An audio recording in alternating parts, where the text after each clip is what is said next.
नमस्कार, आप देख रहे हैं हिमाचल न्यूज और मैं हूं आपके साथ अनुपमा खोबरे और बढ़ते हैं खास खबरों की ओर। हिमाचल प्रदेश में पंचायत चुनावों का प्रचार अभियान जोरों से चल पड़ा है।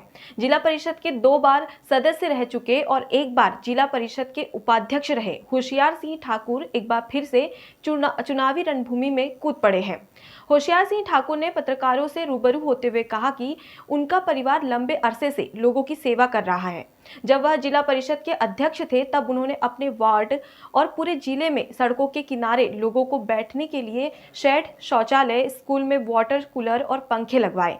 इसके साथ ही उन्हें भारत के प्रधानमंत्री की ओर से 50 लाख का भी इनाम मिला है। अब फिर उन्हें जनता का सहयोग मिला है तो इस बार वे अपने चुनाव निशान बल्लेबाज के साथ चुनावी समर है। मेरा एक ही है कि उनको मैं स्पोर्ट्स में वो करूं, इन्वॉल्व करूं, तब कि उनकी सेहत ठीक रहे और सेहत ठीक रहेगी तो कंपटीशन में चलेंगे, पढ़ाई अच्छी करेंगे।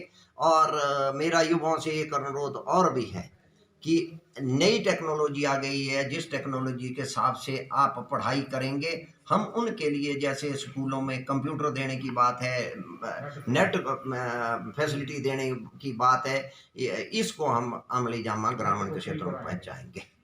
पंजाब के लोगों को जाली वोटरों के रूप में इस्तेमाल किया जा रहा है। शिकायत करने पर दिया जा रहा है कि कुछ और नहीं हो सकता क्योंकि अब तो इलेक्शन डिक्लेयर हो चुके हैं।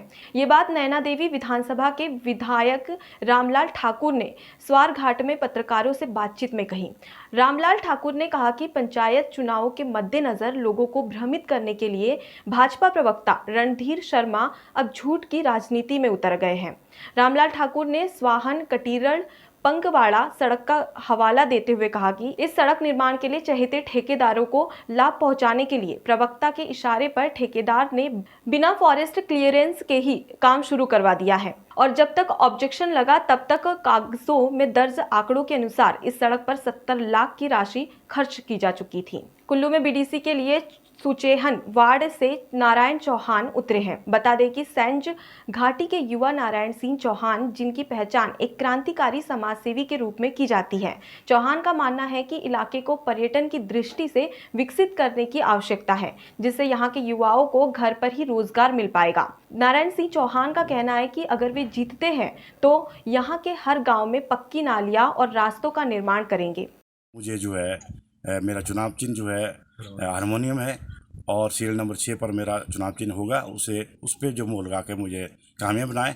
और मैं जो और से आपसे वादा करना चाहता हूं कि आने वाले समय में आप हमें जो भरपूर सहयोग देंगे तो जो हमारे यहाँ जो इलाके की समस्या है उसको हम बिल्कुल प्राथमिकता के आधार पर सरकार, प्रशासन और ऐसे भी संघर्ष के जरिए जो हम उठाते रहेंगे। खास करके हमारे इस एरिया में जो बेरोजगारी का सवाल सबसे बड़ा है कि वे नौजवान पढ़ा लिखा बिना पढ़ा हुआ भी बेरोजगार है। इसके लिए एक बहुत हमारे पास एक प्राकृतिक तौर पर जो हमारी संपदा है, जो देवरी से लेकर लपा शांगड़ तक जो है स्टैंड एरिया को टच करते हुए जो प्राकृतिक सौंदर्य है, इसका जो सही तरीके से सरकार इस पर ध्यान नहीं दे रही है।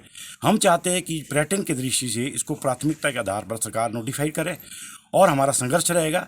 नोटिफाइड करने के बाद सरकार इसमें मदद करे ताकि जो बेरोजगार जो नौजवान हैं स्वावलंबन की ओर चलते हुए सिर्फ जो अपना एम्प्लॉयमेंट क्रिएट कर सके। आज जहां एक और हिमाचल प्रदेश सरकार बेहतर स्वास्थ्य सुविधा के दावे करती है तो वहीं मंडी जिला के शाहोंट में प्राथमिक उपचार भी नहीं मिल पाना सरकार के दावों की पोल खोल रही है।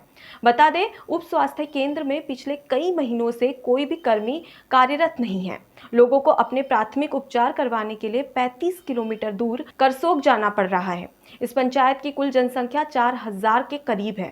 साथ ही इस पंचायत के साथ 4 पंचायतों के लोग भी इस उप स्वास्थ्य केंद्र से स्वास्थ्य सुविधा का लाभ उठाते हैं। इन सभी पंचायतों के लोगों को बहुत सारी मुश्किलों का सामना करना पड़ रहा है, जिसमें कि ज्यादातर परेशानी गर्भवती महिलाओं, बुजुर्गों और गंभीर बीमारी से जूझ रहे व्यक्तियों को उठानी पड़ रही है। जहाँ तक हमें इसके बारे में जानकारी दी गई थी, ऑन कॉन्टैक्ट बेस पर थी और जबकि सरकार के पास ऐसा कोई प्रावधान नहीं है जो ऑन कॉन्टैक्ट पे लगा के उनको तबादला नहीं किया जाता है। हाल ही में वो जो यहाँ फीमेल जो हेल्थ वर्कर थी जो कॉन्टैक्ट बेस पर कार्यरत थी उसको यहाँ से तब्दील करके दूसरी जगह भेज दिया गया।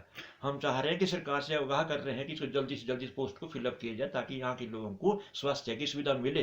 क्योंकि हमारा पंचायत क्षेत्र शाहोट हेल्थ सेंटर करसोग हॉस्पिटल से 35 किलोमीटर दूरी पर पड़ता है। हमारी सरकार से ये आग्रह है, विनती, प्रार्थना ये है कि इसको तुरंत प्रभाव से यहाँ के लिए कोई न कोई कर्मचारी भेज दिया जाए ताकि लोगों को स्वास्थ्य की सुविधा प्रदान की जाए। धन्यवाद। अगर हमारा यहाँ प्राइमरी हेल्थ सेंटर खुलता है, यहाँ से डॉक्टर बैठता था, हमारे यहाँ नियर बाई जो पंचायतें जैसे प्रलोग, नांस, बालीधार, मेहंदी, नियर बाई ये 4-5 पंचायतें पड़ती है खादरा, जिसको यहाँ की स्वास्थ्य सुविधा का लाभ मिल सकता है।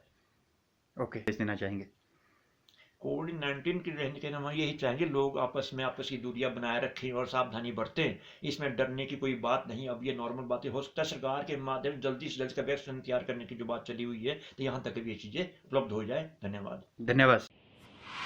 अब विनोद क्लिनिक की नई शाखा वी केयर मेडिकल सेंटर हथलीपुल।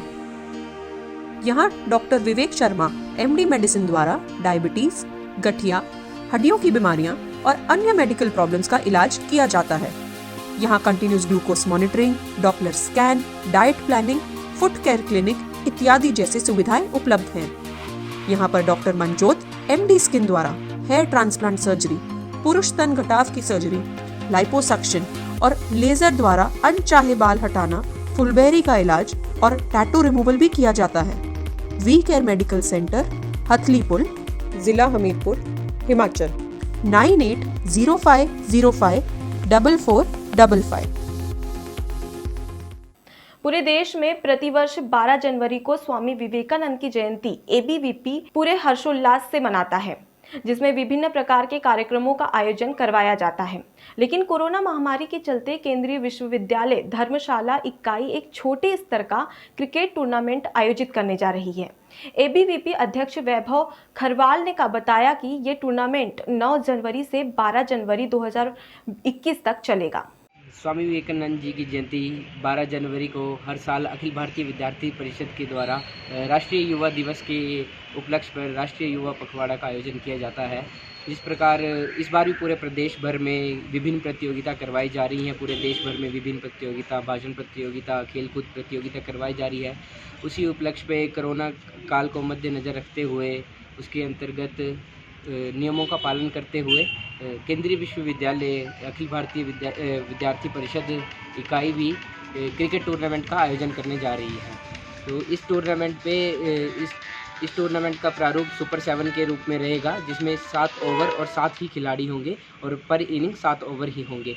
तो ये टूर्नामेंट 9 जनवरी से लेकर 12 जनवरी तक चलेगा और इसके उपलक्ष्य में स्वामी विवेकानंद जी के व्यक्तित्व पर भी चर्चा की जाएगी। उनके द्वारा छात्रों का मार्गदर्शन। शिमला में सीटू ने मजदूरों की मांगों पर डीसी ऑफिस के बाहर धरना प्रदर्शन किया। Centre of Indian trade union के कार्यकर्ताओं ने सरकार के खिलाफ नारेबाजी भी की है। सीटू नेताओं ने ऐलान किया है कि अगर मजदूरों का शोषण बंद नहीं किया गया तो प्रदेशव्यापी आंदोलन शुरू किया जाएगा। सीटू नेताओं ने कहा कि कामगारों और मजदूरों की आवाज दबाई जा रही है। में जो 44 कानून है उनमें से 29 कानूनों को बिल्कुल ही निरस्त करके 4 लेबर कोडों में तब्दील कर दिया। ये लेबर कोड जो है, जो अमीर लोग हैं, जो मुन्ना सेठ हैं, उद्योगपति है, कारखानेदार हैं, पूंजीपति हैं, उनके हक में पूरे के पूरे मजदूरों के कानूनों को तब्दील कर दिया गया है। इन कानूनों के आने से मजदूरों का जो रोजगार है उसका चरित्र बदलेगा। जो पक्के किस्म का रोजगार है वो फिक्स टर्म में तब्दील हो जाएगा।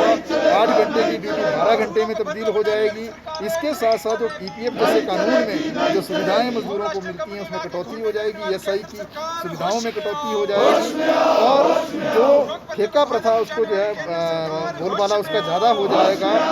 इसके साथ साथ जो पूरे का पूरा पक्के किस्म का रोजगार है वो कच्चे में तब्दील हो जाएगा। दूसरी ओर हमने ये भी देखा है कि जो आंगनबाड़ी मिड डे मीलों में आशा वर्कर जैसे 1 करोड़ के करीब तो स्कीम कर्मचारी हैं, इन स्कीम कर्मचारियों को ये सरकार जो है रेगुलर नहीं कर रही है। अनेकों सिफारिशों के बावजूद भारतीय श्रम सम्मेलन ने 2013-14 में इस बात की सिफारिश की थी, उसको ये सरकार निगलेक्ट कर रही है। हिमाचल में कोरोना संकट के बीच अब एक और मुसीबत मंडराती हुई नजर आने लगी है। देश के कुछ राज्यों में अब बर्ड फ्लू ने दस्तक दे दी है। राजस्थान, मध्य प्रदेश और केरल के बाद देश में हिमाचल प्रदेश चौथा ऐसा राज्य बन गया है जहां बर्ड फ्लू की पुष्टि हुई है। झील अभयारण्य में अब तक करीब 3000 से भी अधिक प्रवासी पक्षी मृत पाए गए हैं। तो उसमें बड़ा स्पष्ट है कि वायरस पाया गया है। जो माइग्रेटरी बर्ड्स हैं उनको वो वायरस जो है वो लैब में पाया गया, ये तो शुरू के इसमें ही हमको पता लग गया था जो जानकारी के थी। और लगातार पक्षियों के मरने का क्रम अभी भी जारी है। एक रिपोर्ट हमको जो आने को रहती है वो रहती है भोपाल की, उसका हम थोड़ा इंतज़ार कर रहे हैं।